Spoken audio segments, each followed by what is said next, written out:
Hello, my name is Shane Toomey. I'm from a boutique management and organization consultancy called Organization Dynamics. We are delighted to be supporters of the Women's Inspiring Network Win20 Global Conference. We specialize in assisting organizations build out their organizational structures, capacity, capabilities, and people in order to deliver on their strategies. We also do executive coaching. You can find us on www.organizationdynamics.ie. Our main focus is helping organizations design the organization that will deliver on their strategy. At the heart of every organization is people.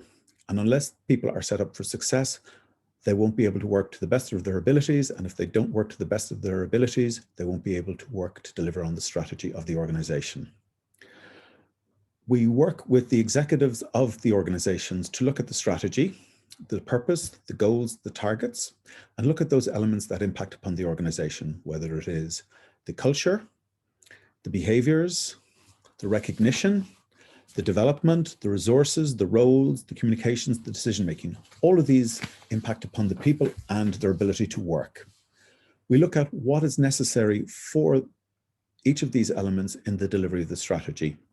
Then we look at the organization itself, and we look at where are the gaps and where are the frictions against each of these areas. Friction, from my basic physics, which is a long time ago, heats things up and slows things down. And if you want to slow things down deliberately, that's a good thing. But when it happens by design, or by accident, I should say, it's not a good thing. So we look at these frictions and we say, where are these frictions causing tensions in the organization that are going to impact upon the delivery of the strategy? A simple example is that the strategy requires innovation. Innovation requires risk-taking, but if your organization is set up to be risk-averse, if all of your behaviors are designed to reward those that are risk-averse, for example, my promotion is based on not taking chances, my rewards, my bonus, my salary increases are based on not taking chances, that's the way I'm going to act, perform, and behave. It doesn't matter what the strategy says, it doesn't matter what the leader of the organization says, I'm going to be risk averse even though the strategy wants me to be a risk taker. That's typical friction that leads to a tension in the organization, and we work with the leadership teams to look at their structures and look at their organization to see where these tensions exist, and then we design them out. It's a maxim of many organizations that they don't set themselves up for success. And if you don't design your organization, if you don't design your culture, you'll get one that evolves, and then it's random whether your culture and your organization are set up for delivering on your strategy. This year, we've all been impacted by COVID, and COVID has had a massive transformation on the way we work. We all fell off the cliff at the same time in the same way back in March, and we all ended up in a situation where, except for certain frontline workers, such as those in hospitals and carers and in retail environments, we all had to work from home. It was a major shift for organizations, and it's been enabled by technology such as Zoom and Teams and Google Hangouts, but it has major implications for how organizations manage their staff. A lot of the work that we've been doing this year has been focusing on the organizations and how they're set up to manage team in what we call a distributed hybrid working environment, where you have some people working from home, where you have some people working in the office, and you have some people working in between. Organizations have had to change what they do. It's no longer acceptable to say that working from home is not possible for your role, because we've suddenly realized that yes, most roles can work from home. There are obviously certain roles, as I said, that are just not possible. And it's also good for the organization to have some people that can come in and be based in the organization. For example, those that don't have a setup at home where they can work, where government guidelines allow it, they can come in and work in the office so long as it's done in a safe environment. But how you manage people in this distributed workforce has to be completely differently. For example, how you manage somebody who never comes into the office, how you manage somebody who comes into the office some days but doesn't come into the office on other days. There are different skill sets, there are different ways of managing. You can't manage in a situation where one size fits all. And it's very clear that irrespective of COVID, this is going to be a permanent feature of working now. In fact, the government recently announced that they're looking at legislation to allow people to require their boss or their company to allow them to work from home. Other organizations have said this is going to be a permanent feature. Microsoft recently announced that 100% of people can work from home. Their organization allows it. So what does this mean for organizations and how they manage people? We typically work with organizations on what we call the three dynamics of working: the social dynamic, the power and influence dynamic, and the creative dynamic. And all of these interplay in terms of the culture and the management style.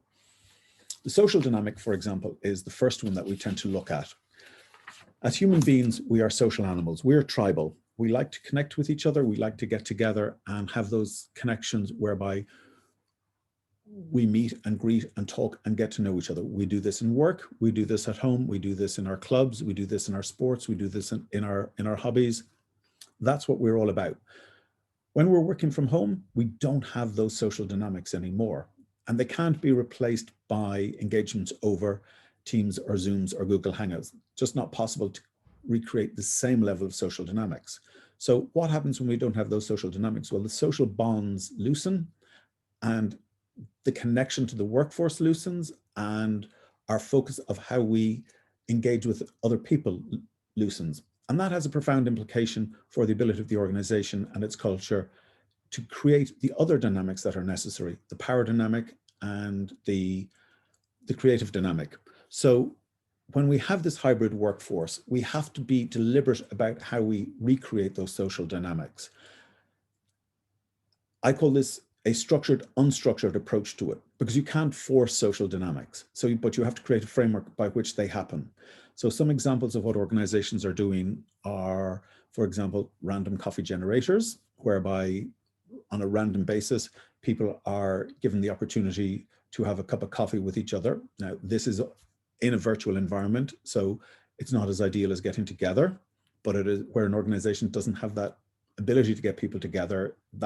It's definitely a solution. Another organization that I work with, what they've done is they've looked at the localities where their people live, and they've bunched people together that live within a certain radius of each other, and they've suggested that they meet up during the working hour and on the working time and the working dime to get together for a cup of coffee, obviously in a social, safe social setting, taking into account safe distance and all the rest. Other organizations have created spaces within work where they've allowed groups to get together for short periods of time, whether it's a functional group or whether it's a cross-functional group, just so that people can get together. There may be an element of a work purpose, but ultimately it's about creating a social engagement as opposed to a work engagement. And it's all about being deliberate about recreating the social bonds and making sure that you strengthen the bond and not allow the bond to be loosened. The second dynamic is the power and influence dynamic. And that is how we influence people and control people or manage people. Typically in work environments, there has been an awful lot of control. When you have a distributed hybrid working environment, you actually have to move away from control to influence. It really doesn't matter where somebody, when they're working from home, when they get the work done.